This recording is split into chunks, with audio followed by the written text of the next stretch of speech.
Okay, so mutilators are effectively the exact same as the obliterators in every way. They have the same stat line, they have the same weapons, it's just their weapons are combat. So they're still strength 6 plus D3, AP minus D3, damage D3. So I think mutilators have also got a bit better. I think obliterators are definitely better than the previous edition. I think mutilators are a little bit better.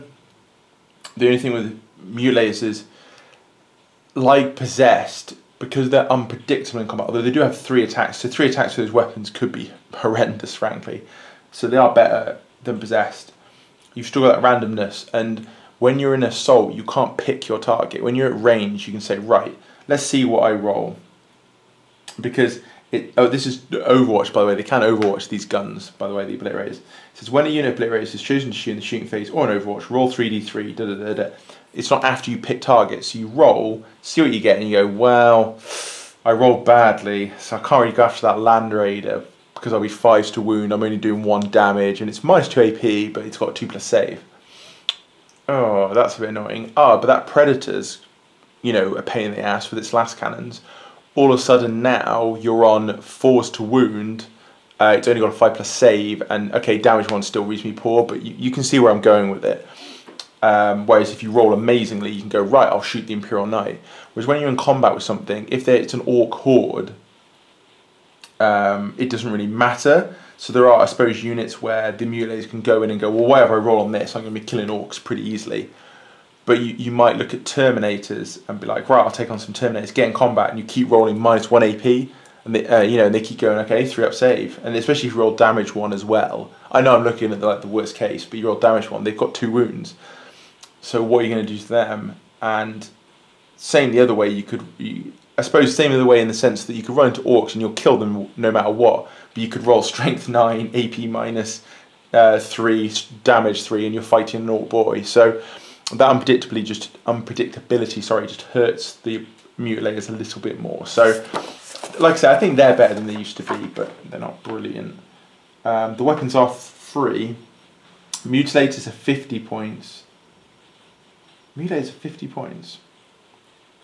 Ah, okay. Because obliterators are 65. So the mutilators are 15 less points, which is, you know, not an insubstantial amount. You know, it's 50 points per unit, more or less. So that is a good amount, but again, it's just that combat thing. They can deep strike though, and they're not easy to kill, so that'd probably be your best way to do it, unless you're going to put them in a transport, is deep strike them in, and just go, like, I'm going to charge next turn. You've got to get through 9 Terminator wounds, effectively. It could work out okay. But, yeah, so that's them there. Land Raiders, like their Imperial cousin, are much tougher now. Toughness 8, 16 wounds and a 2-up save. They might be a lot of points. I mean, Land Raiders, as a base, are pretty much the same points they were before, I think, if I remember rightly. Where are you, Land Raider? You're not on this page. No, you must be. Oh, you're under Chaos Land Raider, aren't you, rather than just Land Raider? So the Chaos Land Raider is 239, so effectively the same points it was before. Then you got to add last cannons, etc., etc. But it's 350 points, but it is so hard to hurt. The fact that minus 3 AP, you still get 5-up save, and, you know, strength 7 is still winning on 5s, and you've just got 16 wounds, so even damage 3, you know, isn't doing too much. The only thing they've really got to look out for is damage D6 weapons, like all armour has, because obviously just a couple of hits of that, if they roll well, they could take off 12 of the 16 wounds. But they are very good. They've got demonic machine spirits. They ignore the -1 for heavy weapons when you move and fire, so that's brilliant. So yeah, I mean, so each cold destruction model takes up 3 spots. There you go. So you want to put mutilators in there. It'll be, you only allow 3 of them in a character, but you know, that could be a decent combat attack. 3 of those in a Chaos Lord could be decent enough. So Land Raiders definitely become a good option.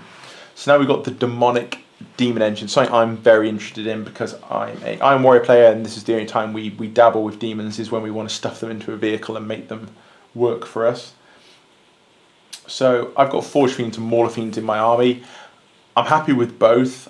I think both are pretty good in the new edition. So they're both toughness 7 with 12 wounds and a 3-up save, which makes them pretty survivable. Not amazingly, but pretty survivable. The Hades autocannon is now heavy 4, so you've got 2 of them, so you get 8 shots, strength 8, AP -1, and damage 2. So I think that's definitely improved. It's strength 8 like it was before, -1 or AP 4, roughly even really, but that damage 2 is really good. The ectoplasm cannon's got better because obviously you've not got small little templates now for plasma cannons that go scattering off everywhere. It's just hitting the enemy, which is pretty decent. The demon jaws it has in combat are even damage 2 at -1 AP, so it's not even horrendous in combat. You know, it's still got 4 attacks base at the start, going down to 2. 5% vulnerable save, it gets a wound back every turn automatically, plus obviously you can have the warp smith giving them wounds back. So I really think that's pretty good now, the Forge Fiend. I think it can do quite a lot of damage on its day. It is forced to hit, but the other thing the Forge Fiend now benefits from is obviously auras like reroll 1s to hit, and now all of a sudden the Forge Fiend's almost hitting on 3s really. I know the odds don't quite work out like that, but pretty much. So you can even easier avoid the one weakness, which is the force to hit. The Mauler Fiend in combat's really cool. It is also forced to hit in combat, which is a little frustrating, but its weapon skill never goes down. The ballistic skill of the Forge Fiend does. The weapon skill of the Mauler Fiend is always 4+. You start with Mauler Fists, which are ×2 strength. So at the start that makes it strength 12, AP -3 and damage 3, which is great. You can you have 2 magma cutters as well, which are basically 6-inch melters with damage 3 rather than D6. So that's pretty good. You can swap them out for lasher tendrils if you want to, which is each time the bear fights, it can make 6 additional attacks with this weapon, which I think is worth it considering you are on force to hit. The extra attacks help. It is meant to be in combat as much as the magma cutters are cool. You've probably got other weapons that can deal with tanks. It gives it 6 attacks at strength of the user, which is 6, and then AP -2, damage 2. So with 1 weapon damage 2 and 1 weapon damage 3, you can potentially re-pump out the wounds, and technically means it has starting 10 attacks a turn. So I think it's really cool. Again, 5% vulnerable. Again, reroll, get a wound back every turn. So I think they're both really cool. Just to go for rough point estimations, the Forge Fiend is 119, but plus its weapons, you're probably looking at about 190. So to be honest, that's what it was before with the plasma cannon. So actually, it's probably stayed at about the same points as well. So it's only got better, which is great. Morphine's 140. But again, if you give it its weapons, it's a little bit more expensive than it used to be, but 175, 180, again, we're not paying out crazy points for it. So I think they're both really good options. Like I say, having 12 wounds and getting that wound back every turn is really nice. Then you've got the Defiler, which you see slightly less. I don't know whether that's because it's an older model or it wasn't quite as good in the last edition maybe, but again, it looks pretty good. It's strength 8, which is cool, toughness 7. Weapon skill, ballistic skill 4+ again, but the ballistic skill doesn't go below 5+, unlike the Forge Fiend. So this is always ballistic skill 5+ worst case, which is quite nice. 14 wounds, that's a lot of wounds, and a 3+ save. It comes based with a battle cannon, Reaper autocannon, twin heavy flamer, and Defiler claws. Lots of weapons there. You can swap weapons out. Like you can have a twin last cannon or heavy bolt instead of the autocannon, habit launcher or Defiler Scourge instead of the twin heavy flamer. So there's lots of options there, but it depends what you want it to kill. It's 5% vulnerable save, it gets a wound back every turn, which is really cool. But also, the great thing with the Defiler is it's an all-rounder, so it's got a battle cannon, even basic, let's say you don't swap any weapons, it's still got a battle cannon, and a Reaper autocannon, and a twin heavy flamer for when people get close. All good weapons, nothing wrong with any of those. But the Defiler claws as well for combat are ×2 strength, so he is strength 16. His strength never goes down, by the way, so he is strength 16. AP -3, damage D6. I mean, this guy can go toe-to-toe with knights and things like that. Receiving end, yes, okay, he'll probably die quicker. But assuming you get the charge, and so you go first, or you activate first if you don't charge, you know, you're looking at 4 attacks. You are hitting on 4s, no rerolls unless someone happens to be close by. So you are only looking at 2 hits. But from then on, you're wounding knights on 2s, and giving them a 6+ save, I think, and doing 2d6 damage. So that's already quite nasty. If you can imagine, if you got a little lucky and maybe got 3 wounds, you could really start to hurt them. So I think the Defiler is a really good shout. I do plan to get on for my Iron Warriors at some point maybe. He's 152. Add his basic weapons, that's free. Most weapons actually look like they might be free. Oh, the twin heavy flame is quite expensive, that is 34 points. So he's probably about 200 points again, 220, but again, I think well worth it. He's pretty nasty. And like I say, he's the combo of being able to do shooting and combat at the same time.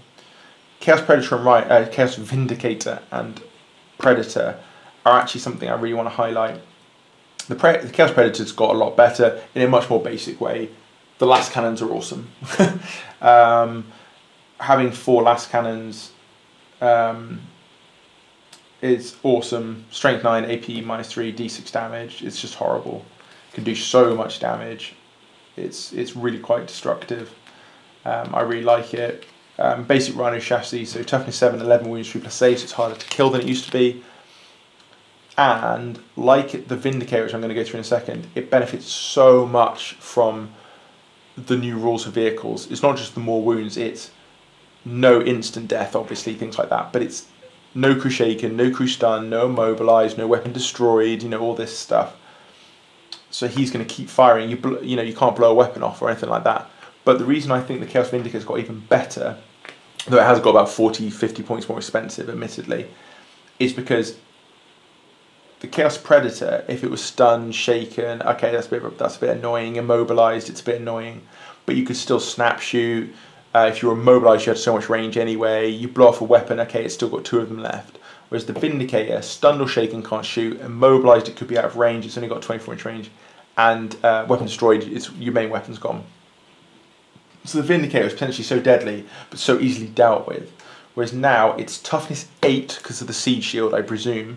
Only reason why it'd be tougher than the Predator. So it's toughness 8 with 11 wounds. That's really great. It's got the same toughness as like a knight.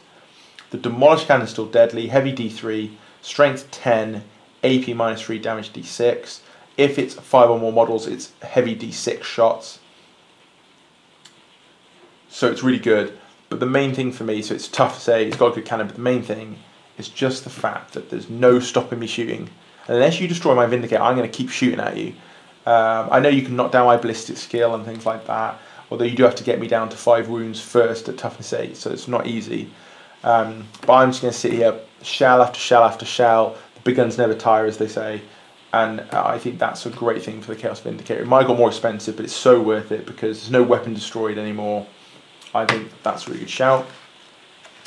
The Rhino is just a Rhino, just same as it's kind of always been. I think it's the last 2 unit entries, yeah. So after that we'll go into psychic powers and all that kind of stuff. So the Hal Drake first. So the only flyer in the Chaos Army, I think that's something they'll probably address reasonably soon. Games Workshop. Not that there's a desperate need, but you can just see another flyer coming along. Not many armies have access to 1 flyer from basic plastic models, or so you can go into Forge World and things like that. So it's toughness 7, which is good for most flyers. Are toughness 7 or less, so it's the max. 12 wounds and a 3 plus save. Again, make it pretty hard to kill. One great thing about it, if you're going to make a shooting Hal Drake, which they all technically are, I suppose, but it can do a bit of damage in combat, which we'll come on in a minute.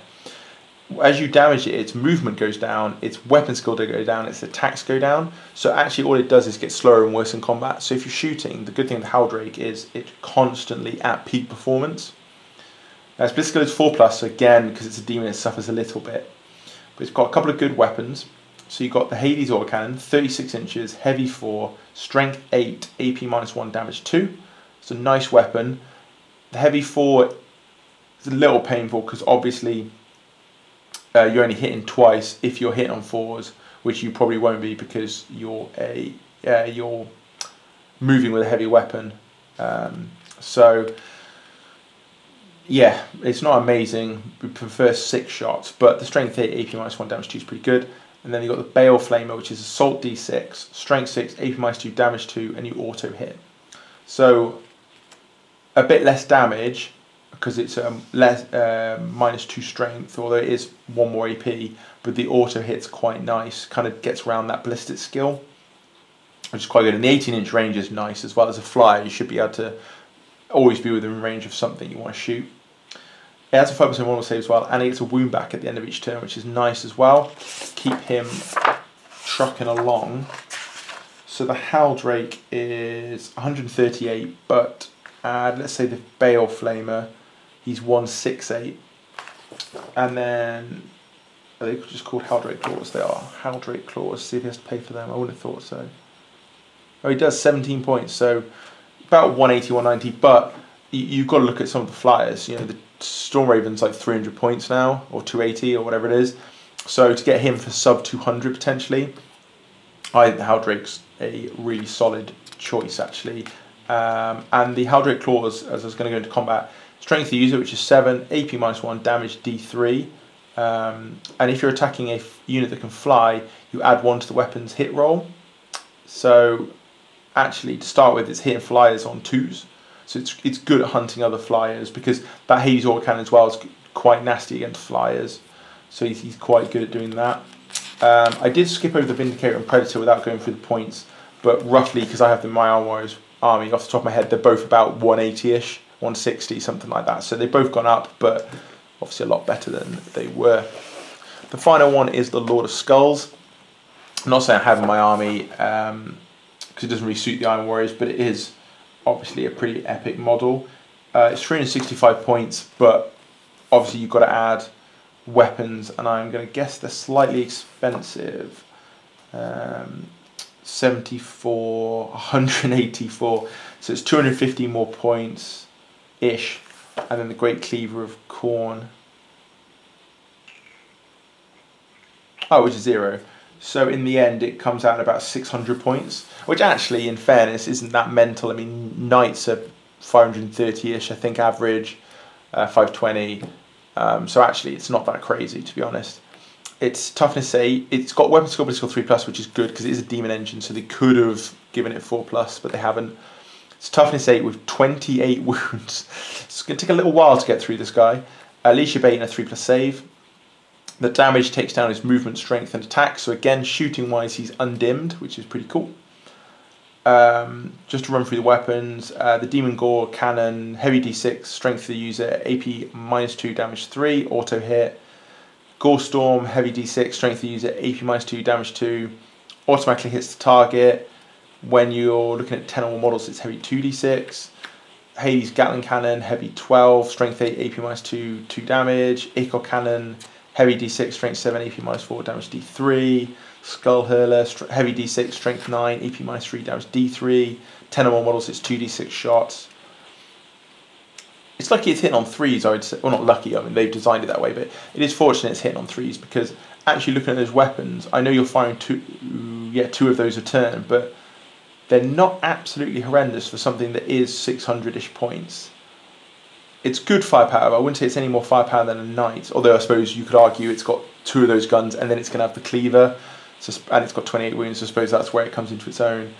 The Cleaver, however, is pretty nasty, so it's ×2 strength, so it is strength 20. Horrendous. AP -4, damage 6, flat 6 damage. So it'll kill a Knight in 4 swings. Now, it does start with 4 attacks, and this is the cool thing. The more your enemy hurts it, the more attacks it has. So its damage, its attacks go 4, 6, 8. So actually, the chances are by the time you've got to the Knight, you've got 6 attacks, and you can ruin it in 4 swings. And there's no real luck to that, because it is damage 6. It's not like I've rolled 4 6s. So yeah, like shooting's good as I say, but not amazing. In combat, it's horrendous. Yeah, absolutely horrendous. And he gets 6 attacks from 13 wounds. So I reckon, because the enemy is going to shoot you, I reckon 13 wounds is pretty reliable for hitting the enemy's line, at which point you're at, like say, attack 6, which is pretty horrendous. You do have a different Cleaver of Khorne attack, which is at base strength, so strength 10, AP -2, damage D3, so everything's worse, but you make 3 hit rolls for each attack with this weapon. So that might be worth it. Against lesser foes, like, you know, not Knights, like Dreadnoughts or infantry, because obviously when you're on 1/6 wounds, you get 8 attacks, so he gets 24 attacks. Yeah, and it's still at strength 5 at that point, so it's not horrendous. AP -2, damage D3, so he's pretty cool. 5% vulnerable save. He gets a wound back at the end of each turn, might I add, out of those 28. Explodes, and then Titanic Demon Engine, which is a Khorne Lord of Skulls can shoot if there are any models within 1 inch of it. because obviously it's not really in combat as such. In this case, it can shoot the enemy unit that is within 1 inch of it or any other viable target. It can move and fire heavy weapons without penalty, and finally it gains a bonus to save in cover if at least half the model's covered. So yeah, it's pretty awesome. I think it's probably worth the 600 points just because the output from shooting is not worth it, but to kill it, toughness 8, 28 wounds, 3+ save, and it's getting a wound back every turn, and it's got 5% vulnerable. It's going to take forever. And in combat, it's pretty horrendous. And the fact that it gets kind of better as you hurt it, as it gets towards you, that's pretty awesome. So lots of weapon choices there. So we've got Legion Traits, Dark Hereticus Discipline, Warlord Traits, Artifacts of Chaos. We've got a few things to go through in the next video. Well, not the next video, the next part. So we're going to go through all the extras here at the back in the next part. So stick around and we'll go through that in a second. Okay, so we're on to kind of the extras, if you like, in the Codex. Warlord Traits, Legion Traits, Psychic Powers, etc. So we're going to run through those now. You get to Spoilers of the Galaxy if your army's battle forged. All troop units in the Chaos Space Marine detachments gain the ability. Basically, it's the old objective secured, where if your units are in range, you secure the objective even if you're outnumbered. I said in the previous Codex review, because Grey Knights get a similar rule, and the Space Marines do, I did say I really hope they don't spam this rule, because it basically becomes pointless, because basically everyone you play is going to be battle forged. So everyone's troops are just going to be better, which I know is kind of okay, but I'd really like this to be just like elite armies. So both sets of Space Marines, Grey Knights, that kind of makes sense. Maybe Necrons, it doesn't make much sense fluff-wise, but kind of they're an elite army. And that's sort of it, maybe. Because again, you could throw in Eldar, but then if you throw in Eldar, you've got to throw in Dark Eldar, and then it basically becomes Tower Tyrants and Orcs can't, and everyone else can. And it's a bit weird. So it's going to be interesting to see what they do with that. Or whether it's just going to be a case of everyone's Battleforged troops in the end capture. So we'll see how that goes. You can have Legion Traits, which I will go through now. And you can have Shadowy Allies, which the inclusion of Fabius Bile or fallen units in a detachment does not prevent other units in the detachment from gaining a Legion trait. However, Fabius Bile and the fallen units can never get a trait, which is fine. So Legion Traits. Black Legion, you have Black Crusaders, which is add 1 to the leadership characteristic of models within the unit. In addition, if a unit with this trait advances, it treats all rapid fire weapons as assault weapons until the end of the turn. E.g., Rapid Fire 2 becomes Assault 2. So I think that's a nice one. It won't always benefit you, it depends kind of how you play, but 1 leadership to stop you losing models, and getting all your rapid fire weapons basically become assault weapons obviously attracts you to play aggressively, which you may not with your Black Legion, but most people probably will. And so it's quite a good trait. It's not insane, but it's pretty good. Iron Warriors Siege Lords. Basically you can reroll wounds or buildings, nobody really cares, but enemy units attacked by units with this trait do not gain any bonus to the same throws for being in cover. As a lot of people have pointed out, it depends what kind of board you're on, but assuming you're on a pretty heavy terrain board, like the board I use currently at the moment, it's pretty useful, so that's pretty good. Reroll failed wounds against buildings will basically come in handy if you happen to be playing Apocalypse, or maybe, can't remember what it's called now, Planetary Assault, City Fight, something like that, in which case the Iron Warriors would come and it would be really cool and it would look awesome, but beyond that it's not too useful. Renegade Chapters, Dark Raiders, there's any Renegade Chapters, units with this trait can advance and charge in the same turn, so that's really good. It's potentially the best one so far. Again, it depends, are you being aggressive or are you sitting back? Again, that'd be pretty useless for my Iron Warriors, for instance, so it does depend. I still say the Iron Warriors one's best so far, just ignoring the cover is probably best because it's kind of universal. Even if you go forward, units are going to want to ignore cover. World Eaters, Butcher's Nails. When a unit with this trait makes a successful charge, you can make 1 additional attack with each of the models in the subsequent fight phase. See, that's amazing because you're a World Eater, you're going to be charging forward. That's a good thing. You are guaranteed to use this trait. And when you make a successful charge, you get an extra attack, which has been taken away from the game universally. Obviously, when you charge, you don't get an extra attack anymore. They get it back. Remember that these guys are fighting a second time if they're Khorne Berserkers in the fight phase. It's just awesome. So that one's probably better than the others anyway, but it's mainly just the fact that you're guaranteed to use it. You know you will use that trait because of the way they play. So that's cool. Night Lord's Terror Tactics. Models the enemy must subtract 1 from their leadership characteristic for each unit of this trait that is within 6 inches to a maximum of -3. That got better as you read it. Subtract -1 from the leadership's like, it's okay, or it's not too bad. But the fact that it's within 6 inches up to a maximum of -3 is pretty cool. So if you can get in close into combat or even just deep strike around the enemy, potentially you can really reduce their leadership to the point that they're taking significant casualties. I think their leadership's, say, 7, pretty average in the game. -3 is leadership 4. You inflict even 3 casualties. I'm not asking for a lot. You're now leadership 1. So basically whatever you roll, you're losing models. So I think some people will come up with some really good tactics around that. So again, kind of suits Night Lords, so that's cool. Emperor's Children, Flawless Perfection. Units of this trait always fight first in the fight phase, even if they didn't charge. If enemy units have this ability, you basically pick, as you would normally, who goes first. Incredible trait. Emperor's Children will generally go forward, so they do have obviously the sonic weaponry to sit back with, but as an average army they'll go forward. And just how brilliant is that? If you you always fight first, even if they didn't charge. So it's not even you fight first the turn you charge, because you do that anyway. You just always fight first, which is just brilliant. And the great thing is, it doesn't say it doesn't work if the enemy charges you. So even if the enemy charges you, you're still going first. So again, that's a really good Legion trait. Alpha Legion, hidden in plain sight. Your opponent must subtract 1 from hit rolls that target units that are more than 12 inches away.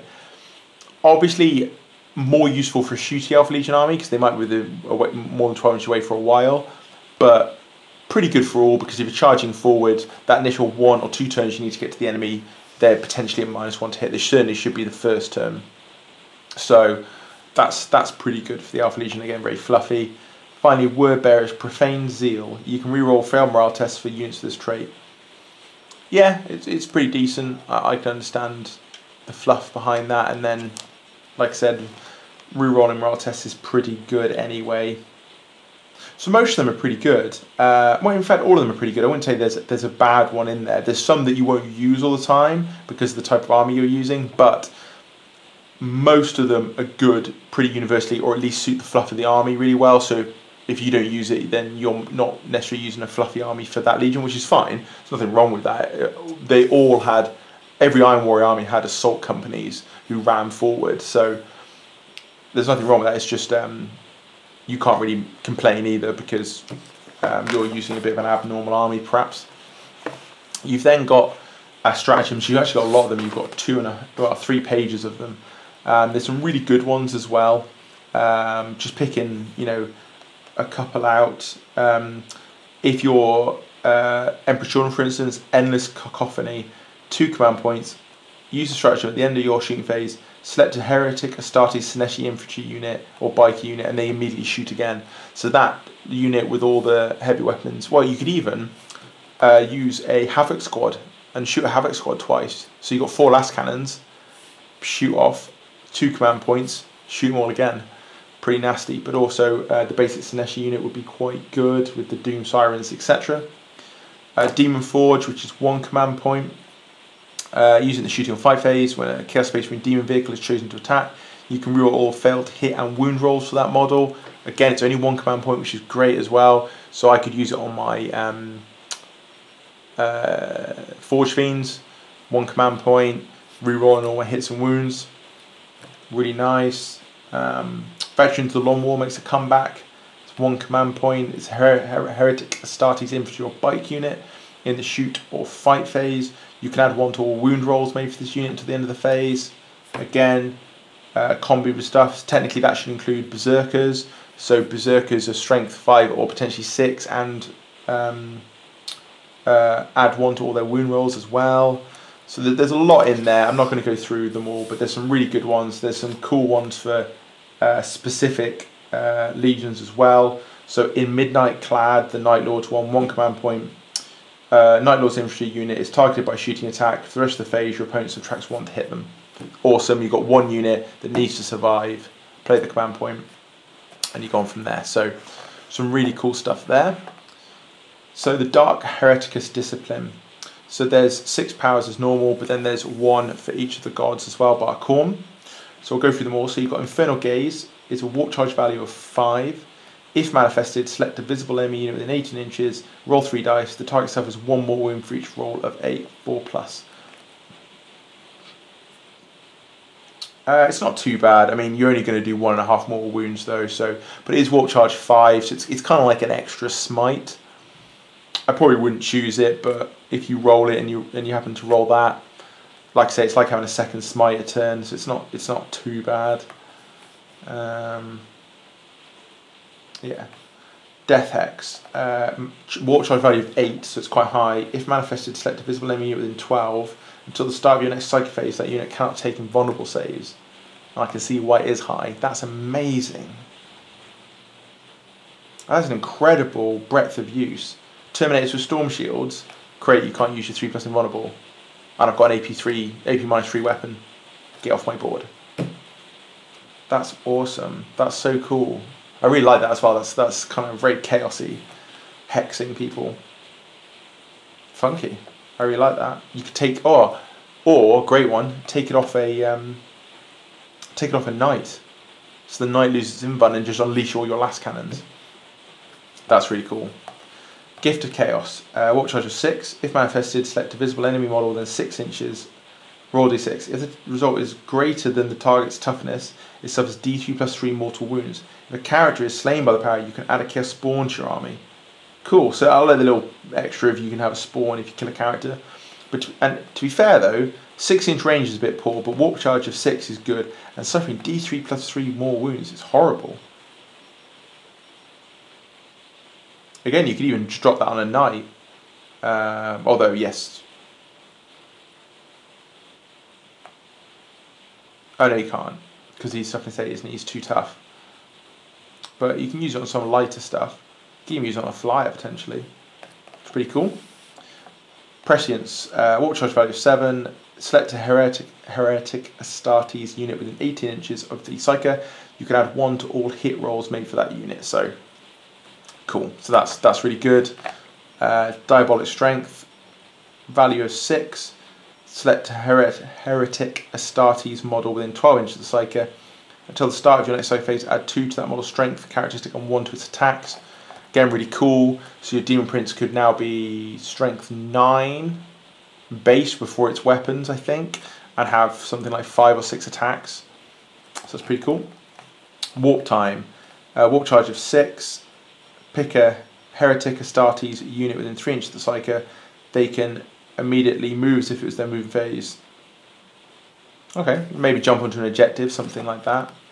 I think definitely there's really solid powers actually. Infernal Gaze is the only one that I think is a bit, they're all pretty good. But a Death Hex is definitely the highlight. Removing invulnerable saves is horrible. Warp charge value of 8 obviously, but if you've got enough Psychers that you can risk someone having that and often not casting it, it's pretty good. Mark of Tzeentch, Weaver of Fates. Warp charge value of 6. You've got to target obviously a Tzeentch unit within 18 inches. Until the start of your next Psychic phase, you can have 1 to any invulnerable saves. If they don't have an invulnerable save, they gain a 5+ invulnerable save. So that's awesome. You can give something a 5+ invulnerable save, but the add 1's brilliant as well. So suddenly your 1,000 Suns infantry got 4+ invulnerables. So that's a cool power. Happy with that. Mark of Nurgle, Miasma of Pestilence. Warp charge of 6. Nurgle unit within 18 inches of the Psyker. Until your next Psychic phase, your opponent must subtract 1 from all hit rolls to target the unit. Again, really good with your toughness 5, your saves, and then your disgusting resilient and -1 to hit. The unit almost becomes not invulnerable, but you know what I mean. It becomes so hard to hurt them. It's cool. Mark of Sinesh, Delightful Agonies, has a warp charge value of 6. 18 inches Sineshi unit. Until the next Psychic phase, roll a d6 each time a model in that unit loses a wound. On a 5+, it does not lose the wound. So effectively, they get disgustingly resilient, which is pretty awesome. Especially if you're in combat without going first. I go first, kill as much as I can. What you kill of me on a 5+, I ignore. Awesome. So all the specific god powers are actually really cool and fluffy. So yeah, psychic powers look really good for Chaos actually. There's a lot of choice as well. So, because you know, if you're a Tzeentch sorcerer, you get 6 plus 1 Psychopath plus Smite. So you actually have 8 powers to choose from. So that's really cool. So we've got the Artifacts of Chaos. I'll go through some of those in a second. I'm just going to jump to the Warlord traits first, though. So there's a basic sets and there's one for each legion. So I'm going to really quickly run through those. So the basic ones are Eternal Vendetta, which is you can reroll failed wound rolls for attacks made by your Warlord in the fight phase against anything with Adeptus Astartes keyword. So again, you've got to be playing Space Marines, but if you are playing Space Marines, it's well worth to choose rerolling wounds. Flames of Smite. If the wound roll for a melee weapon attack made by your Warlord is 6+, inflicts 1 more wound in addition to any other damage. Quite unlikely, so but if you happen to roll it, it's not too bad. Unholy Fortitude. Add 1 to the wounds characteristic of your Warlord. In addition, roll a dice each time your Warlord loses a wound. On a 6, he doesn't lose a wound. Brilliant. Pick that. An extra wound, and on a 6 you ignore wounds. Awesome. Especially if Demon Prince is your Lord. You know, you get up to 7-8 wounds now and ignoring wounds on a 6. That's nasty. Hatred Incarnate, you can reroll wound rolls of 1 for attacks made by your Warlord. Yep, that's fine, it's like a preferred enemy. Exalted Champion, add 1 to your Warlord's attacks characteristic. Again, as long as he's a combat Warlord, happy. Lord of Terror, the opposing player must roll an extra dice when taking morale tests when they're within 6 inches and use the highest. That's quite good. Tool that up with, tool that up with the Night Lords. That's horrendous. So you drop 3 units by their precious, mega unit. They're at -3 leadership, and they're going to take some casualties to add to that, and they've got to roll 3 dice, pick the highest. That could wreck pretty much anything. So yeah, not the obvious one, Lord of Terror, but used well, that could be pretty horrendous. So Legion, so they're pretty good actually, that table, pretty good. Again, only one I don't really like, they're all pretty decent. Legion Warlord traits. So Alpha Legion, I am Alpharius. In addition to your Warlord trait, your Warlord has 1 randomly selected Chaos Space Marine Warlord trait. If your Warlord is slain, you can immediately select another Alpha Legion character in your army to take the place and generate a Warlord trait for them, including this one. If the mission you are playing grants victory points for slaying the enemy Warlord, your opponent will only achieve that if all Alpha Legion characters are dead. So that's really good. So you basically deny the other person Warlord unless they basically table you, and you get 2 Warlord traits.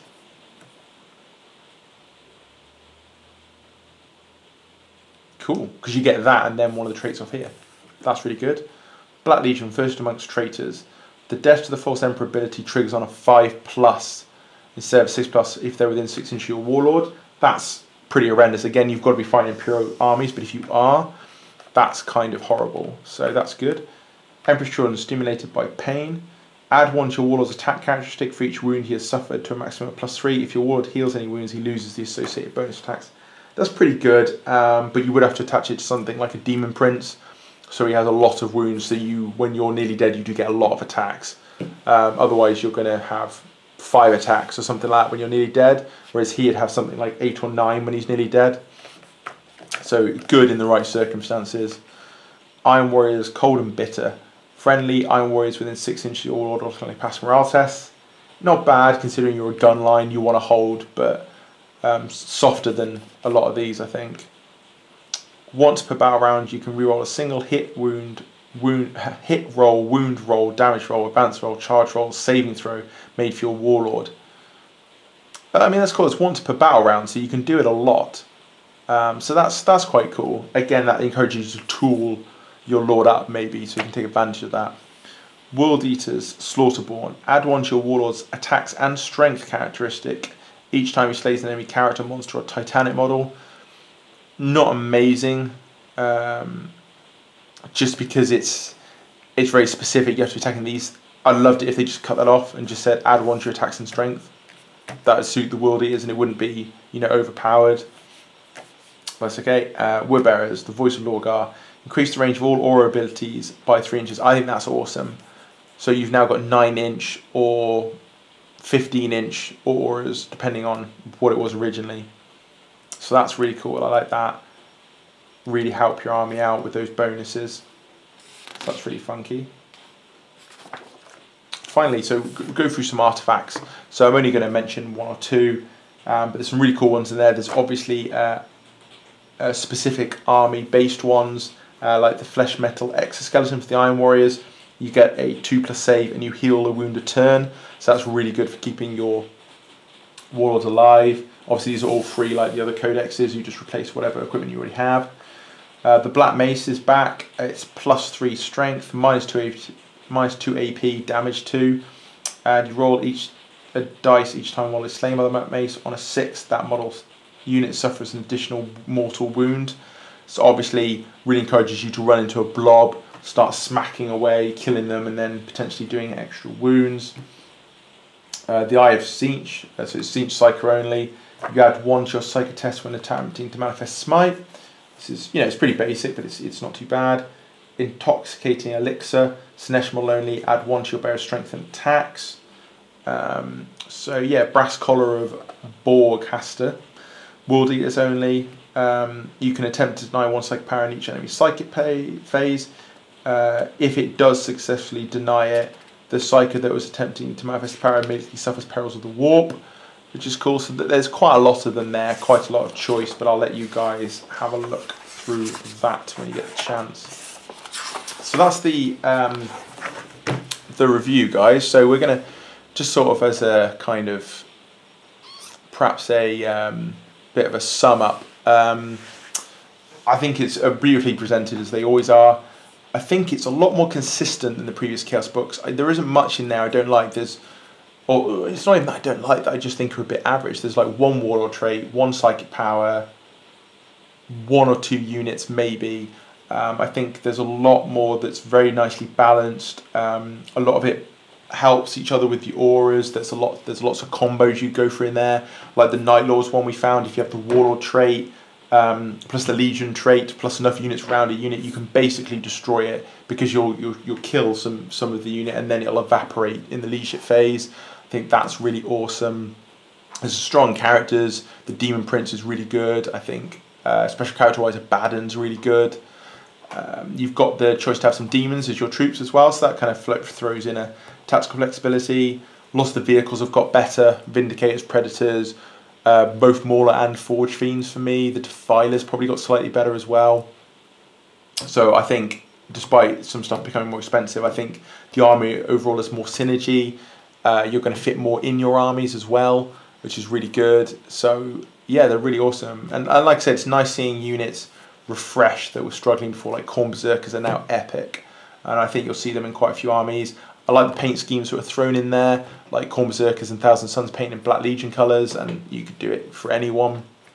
I think it's really cool. Like, why not have Plague Marines in a Thousand Sun army and say, Tzeentch embraces all change, so Nurgle's change. And I know that they're great rivals in a lot of ways, but why not? Why not? Chaos is weird. Chaos is random. It's called Chaos for a reason, so no reason why you couldn't do that. So that's the Codex review. Let me know what you think of the Codex in the comments. What do you think of the units? What do you think of the points? What do you think of the tactics? Is there anything you've watched and you thought, well, actually, if you combo that and with that, that would be amazing? Put it in the comments so other Chaos Space Marine players can see that, and I can see that I am a Chaos Space Marine player. I've got my Iron Warriors. So please let me know of any combos you can think of. Please like and subscribe to the channel as well. Let me know what you thought of the video from a channel point of view. And like I say, subscribe just so I know that you guys are enjoying it, and I know that you want to see more of these videos. And that would be awesome, just to give me a bit of encouragement. Like I say, it's still quite a new channel at the moment. So yeah, I hope you enjoyed it, guys. Hope you have found it interesting. I will be doing this for every new Codex, so when they come out, I will be doing a review as soon as possible, usually within a week, so you guys can see that and see what I think of it, and obviously make up your own mind as well. So hopefully you'll be watching the future videos. And for now, I will see you all in the next video.